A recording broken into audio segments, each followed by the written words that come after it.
Les candidats perdants du premier tour de l'élection présidentielle française ont disparu des tableaux d'affichage.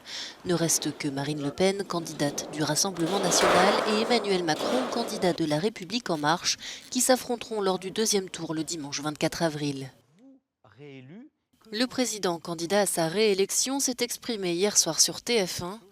Concernant l'Europe, il a estimé qu'il ne fallait pas quitter l'espace Schengen, mais qu'une réforme était nécessaire pour mieux protéger les frontières extérieures de l'Union.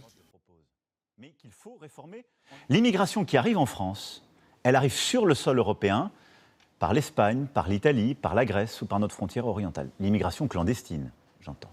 Donc il faut mieux protéger nos frontières, avec plus de forces communes et des coopérations entre nos gouvernements. La deuxième chose, nous devons accélérer nos procédures. Notre ennemi, c'est la lenteur. Quand des personnes qui sont en situation irrégulière, qui n'auront jamais l'asile chez nous, qui n'auront pas de titre, passent des mois, parfois des années, sur le sol européen, avant d'être considérées comme ne pouvant pas rester chez nous, c'est trop long. Marine Le Pen s'est elle exprimée sur la guerre en Ukraine. Sur la livraison d'armes, elle estime que la ligne entre l'aide et la cobelligérance est mince.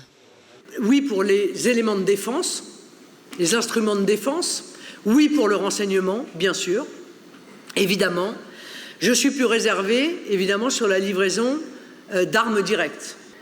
Dès que la guerre russo-ukrainienne sera achevée et aura été réglée par un traité de paix, je me prononcerai en faveur de la mise en œuvre d'un rapprochement stratégique entre l'OTAN et la Russie, comme cela avait été naguère envisagé.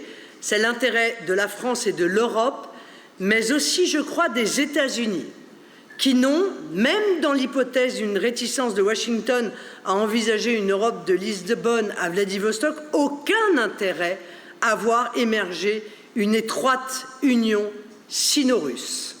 La candidate du Rassemblement national se rend à Avignon ce jeudi où elle donnera l'un de ses 2 meetings d'entre-deux tours.